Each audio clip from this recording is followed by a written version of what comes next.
Audio Jungle.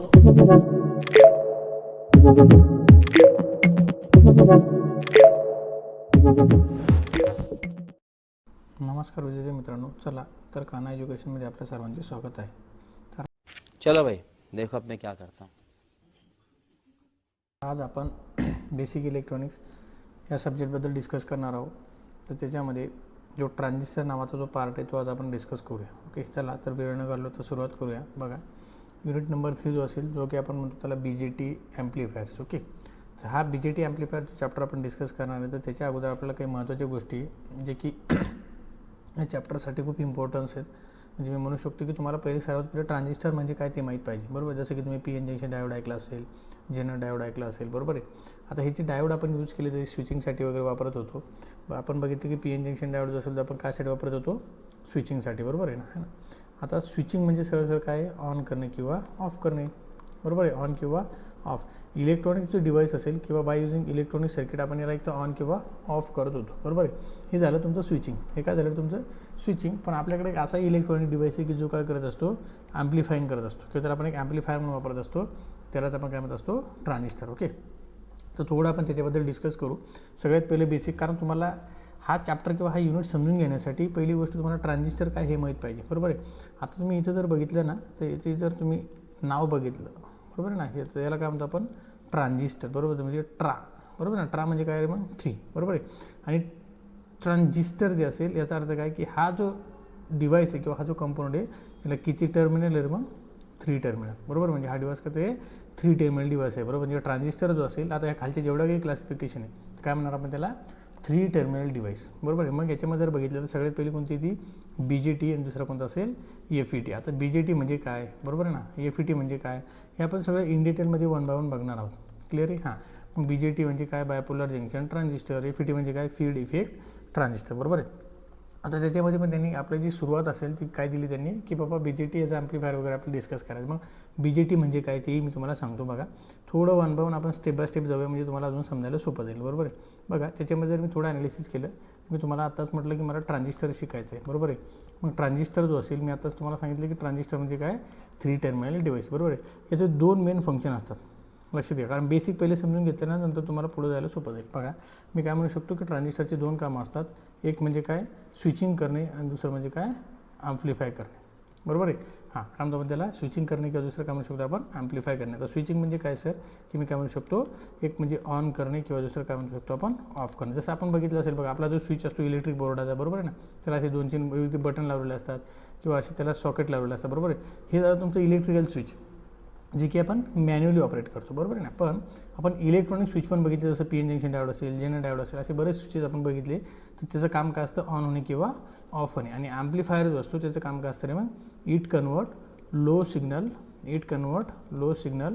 To high signal, बरोबर आहे ना.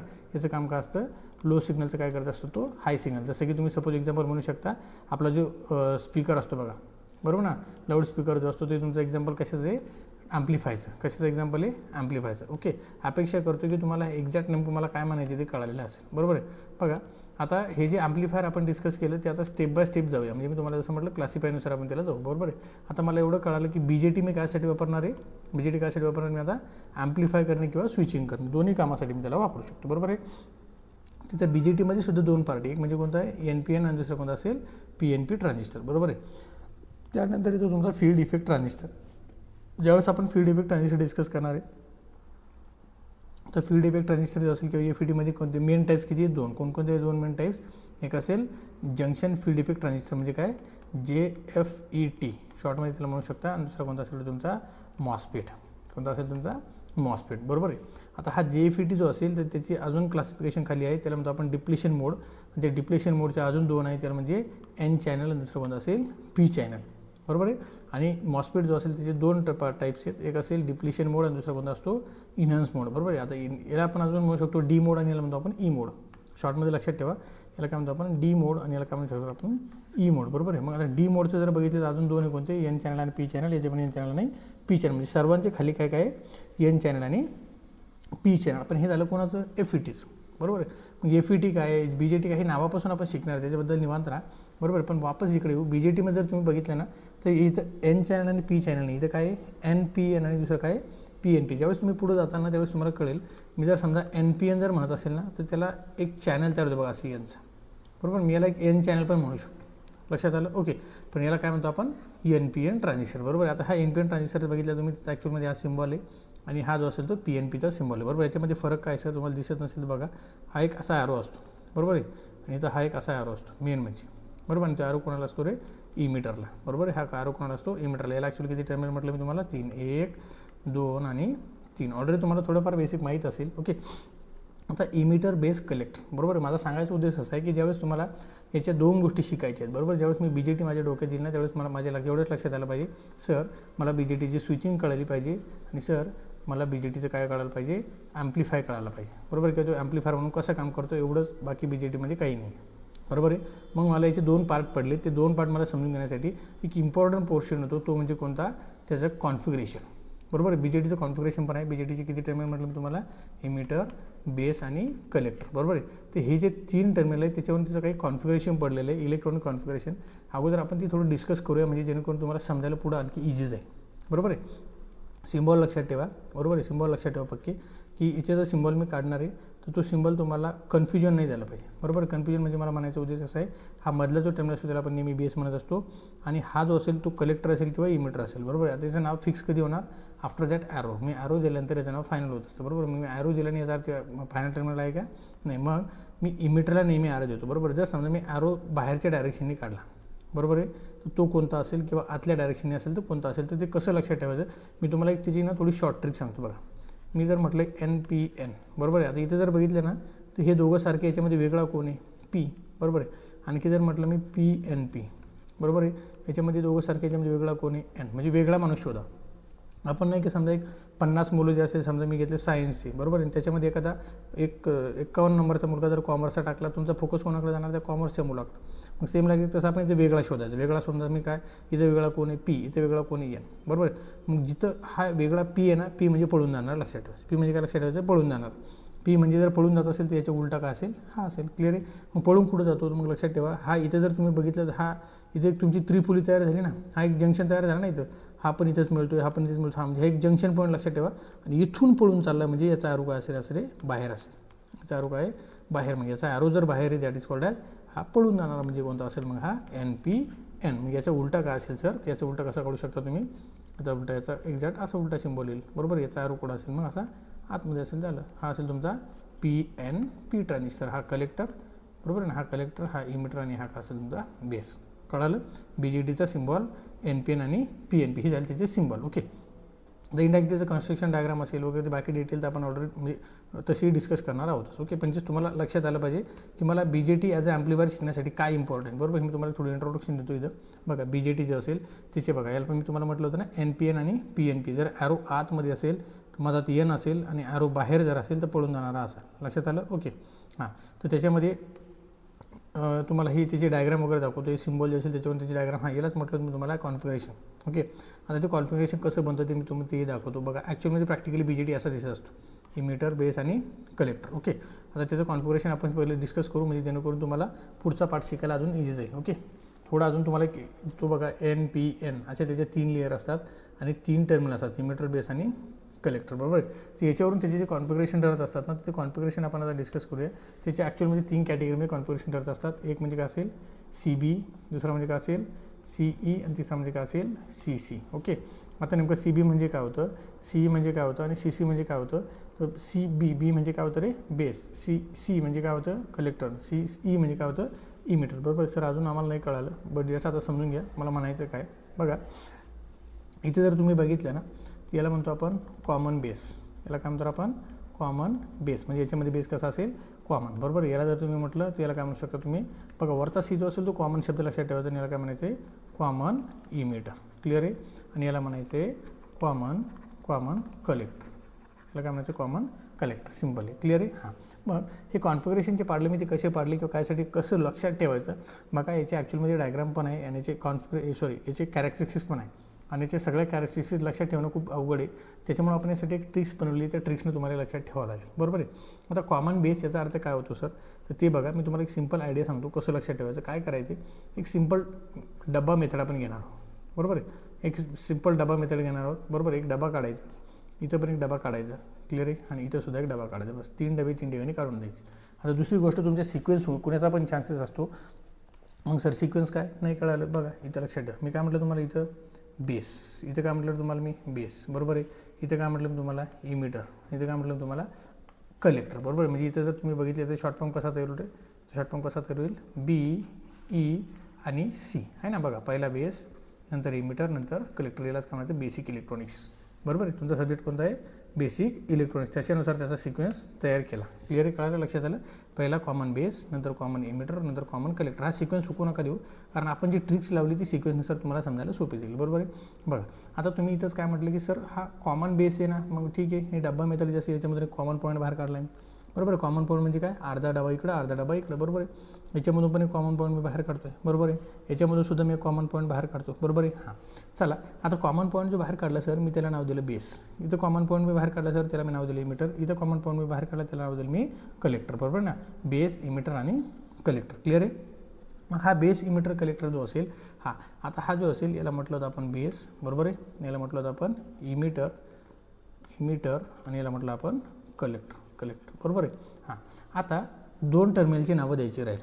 मग कुठले 2, तर आता एक लक्षात ठेवा, ते टर्मिनल नावं कशी द्यायचं. बी जो असेल ना, त्याला लक्षात ठेवायचं बाबा, काय म्हणायचं त्याला बाबा. आणि सी जो असेल त्याला काय म्हणायचं रे, चाचा. सीला काय म्हणायचे, चाचा. मग आता हे बाबा आणि चाचा, वाह क्या सीन है,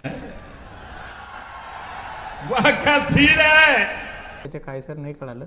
सी म्हणजे कलेक्टर, बी म्हणजे बेस आपल्याला माहिती. बरोबर आहे. आता याच्यात महत्त्वाची गोष्ट, बाबा आणि चाचा. बाबा म्हणजे आपले वडील आणि चाचा म्हणजे वडिलाची भाऊ. मग आपल्याला आयुष्यात जर प्रेफरन्स द्यायचं असेल तर सगळ्यात पहिलं आपण कोणाला देणार आहे, बाबाला, आणि दुसरा कोणाला देणार, चाचाला. का असं कोणी आहे का की समजा सगळ्यात पहिले चाचाला प्रेफरन्स देण्यानंतर बाबाला, नाही, पॉसिबलच नाही. बरोबर आहे. जनरली आपण सगळ्यात पहिलं प्रेफरन्स आयुष्यात कोणाला देणार, बाबाला. पहिला प्रेफरन्स बाबाला, नंतरचा प्रेफरन्स चाचाला. मग चला त्यानुसार आपण जाऊ. मग सर आम्हाला नाही कळालं याचा कसा वापर करायचा. बघा, हा फर्स्ट डबा म्हणजे फर्स्ट प्रेफरन्स, सेकंड डबा म्हणजे सेकंड प्रेफरन्स. फर्स्ट डबा म्हणजे फर्स्ट प्रेफरन्स, सेकंड डबा म्हणजे सेकंड प्रेफरन्स. फर्स्ट डबा म्हणजे फर्स्ट प्रेफरन्स, सेकंड डबा म्हणजे सेकंड प्रेफरन्स. बरोबर आहे. आता हे प्रेफरन्सनुसार आपण याला ठेवू. बघा, आता मी फर्स्ट प्रेफरन्सला बाबा ठेवू शकतो का नाही, बाबा बी ऑर्डर आलेला आहे. बरोबर आहे. सेकंड प्रेफरन्स आपल्याला माहिती काय, सी ए. बरोबर आहे. मग राहिला कोण रे इथं, ई. सिंपल आहे. बरोबर आहे. आता इथे जर तुम्ही बघितलं तर फर्स्ट प्रेफरन्स मी कोणाला देणार, बाबाला, आणि सेकंड प्रेफरन्स कोणाला देणार, मी चाच्याला. इथं फर्स्ट प्रेफरन्स मी कोणाला देणार, बाबाला. आता सेकंड प्रेफरन्स देऊ शकतो का आपण, कारण चाचा ऑर्डर खाली आलेली. मी इथे काय घ्यायचं आहे, इमिटर. झालं, सगळं संपलं तुमचं. ओके. आता तुमची ॲक्च्युअल जे असेल तुम्हाला डाटा आता एकदम फोटो मिळणार आहे. बघा, आता ही असेल त्याची इनपुट साईड, ही असेल त्याची आउटपुट साईड. ही असेल त्याची इनपुट साईड, ही असेल त्याची आउटपुट साईड. बरोबर आहे. मी असं म्हणू शकतो इनपुट साईड, मी असं म्हणू शकतो आउटपुट साईड. याला म्हटलं आपण आउटपुट साईड, याला म्हटलं आपण इनपुट साईड. बरोबर आहे. याला म्हटलं आपण इनपुट साईड, याला म्हटलं आपण आउटपुट साईड. बरोबर ना. मग आता याची तुम्ही बरेच नावं बनवू शकता. बघा, आता समजा मला जर करंट लिहायचं असेल, मग मी याला करंट लिहिताना कसं लिहू शकतो. बघा, याला सरळ म्हणायचं आहे आय ई असेल तो त्याचा इनपुट करंट, आणि आय सी जो असेल त्याचा आउटपुट करंट. बरोबर आहे. याचा आय बी जो असेल तो इनपुट करंट, याचा आय सी जो असेल तो आउटपुट करंट. बरोबर आहे. याचा आय बी जो असेल तो इनपुट करंट, याचा आय ई जो असेल तो आउटपुट करंट. लक्षात आलं. ओके. आता मला करंटची डायरेक्शन कळाली सर. आता मला व्होल्टेज सांगायचं आहे. मग तुम्ही व्होल्टेज पण सांगू शकता. बघा, व्होल्टेज कसं सांगणार, सिंपल आहेत. बघा, व्होल्टेज जो असतो तो कोणत्याही 2 टर्मिनलच्या मदत तुम्हाला मिळणार. बरोबर आहे. मग या 2 टर्मिनलच्या मदत तुम्हाला इथे इनपुट व्होल्टेज मिळेल, या दोघांच्या मदत आउटपुट व्होल्टेज मिळेल. या दोघांच्या मदत तुम्हाला इनपुट व्होल्टेज मिळेल, या दोघांच्या मदत तुम्हाला आउटपुट व्होल्टेज मिळेल. या दोघांच्या मदत तुम्हाला इनपुट व्होल्टेज मिळेल, या दोघांच्या मदत तुम्हाला आउटपुट व्होल्टेज मिळेल. बरोबर आहे. मग यालाही नावं तुम्ही देऊ शकता. कसे देणार असेल तर बघा, आता तुम्हाला इनपुट व्होल्टेज आणि आउटपुट व्होल्टेज लिहायला पण सोपं झालं. बघा, आता इनपुट व्होल्टेज जर लिहायचं म्हटलं तुम्ही काय व्ही काय असणार, बी आणि ई. व्ही बी ई हा त्याचा इनपुट व्होल्टेज. आणि आता कोण आहे, कलेक्टर आणि बेस. मग इथे काय लिहिणार तुम्ही आउटपुट व्होल्टेज, व्ही बी आणि सी. बरोबर आहे. इथं बघा, आता इथं जर तुम्ही इनपुट व्होल्टेज घ्यायचं तर काय येणार, व्ही बी इनपुटला आहे आणि हा ई कॉमन आहे. म्हणून काय म्हणणार तुम्ही, व्ही बी ई. इथे काय असेल, व्ही सी ई. बरोबर. इथे काय input voltage, V B C. इथे काय असेल output voltage, V C E. एकदा का तुम्हाला हा फॉर्मॅट जमला ना, एकदा का तुम्हाला input voltage, output voltage, input current, output current कळाला, सिंपली तुम्हाला याच्यानंतर कुठलाच पोर्शन जो असेल तो लक्षात ठेवायची गरज पडणार नाही. बरोबर आहे. मग मी आताच तुम्हाला म्हटलं की मला जर इनपुट करंट काढायचं असेल, बरोबर आहे, मला काय काढायचं आहे, इनपुट करंट मी इथं लिहू शकतो आय ई. सिमिलरली मला जर आउटपुट करंट काढायचं तर मी लगेच सांगू शकतो IC, बरोबर आहे. मला इनपुट व्होल्टेज पाहिजे असेल तर मी लगेच सांगू शकतो VBC, आउटपुट पाहिजे असेल तर मी लगेच सांगू शकतो VCE, बरोबर आहे. आणि याचीच हेल्प होऊन तुम्हाला पुढे शिकायचे बघा कॅरेक्टरिस्टिक्स, म्हणजे त्याची इनपुट कॅरेक्टरिस्टिक्स असेल, त्याची आउटपुट कॅरेक्टरिस्टिक्स असेल, बरोबर आहे. मग आता आपल्याला माहिती एक्स ॲक्सिस असतो, वाय ॲक्सिस असतो, एका ठिकाणी व्होल्टेज येणार, एका ठिकाणी करंट येणार, पण जो इनपुट करंट असेल की आउटपुट करंट त्याचं नाव काय हे सगळं तुम्हाला पाठ करायची गरज पडणार नाही.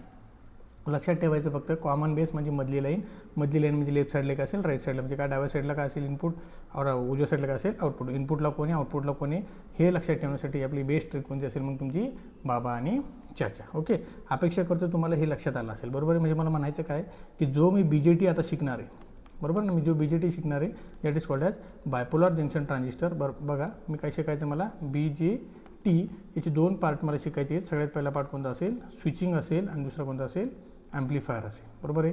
मग हा स्विचिंग आणि ॲम्प्लिफायर हे समजून घेण्यासाठी मला पहिले BJTची ओळख करणं गरजेचं होतं, कारण BJTची ओळख मी आता करून घेतली. कोणता असेल, NPN आणि PNP असेल, त्याचा मला सिम्बॉलसुद्धा माहीत झाला सर, बरोबर आहे. जर एकदा सिम्बॉल कळाला असेल, बरोबर, त्याची कन्स्ट्रक्शन डायग्राम वगैरे आपण डिस्कस करणार आहोतच. त्याच्यानंतर मला त्याचे कॉन्फिगरेशनसुद्धा कळलेलं आहे. कॉन्फिगरेशन काय काय असेल त्याचं, CB, CE आणि CC. लक्षात आलं. अपेक्षा करतो की तुम्हाला इथपर्यंत पोर्शन काढलेलं असेल, जेणेकरून पुढचा पार्ट तुम्हाला समजायला सोपा जाईल. कारण आपली जी सुरुवात करायची ती कशापासून करायची आहे, BJT ॲज अ ॲम्प्लिफायर, तो कसा काम करतो, आणि नंतर आपण शेवट पुढं करायचं आहे BJT as a switch. Okay, हां, अपेक्षा करतो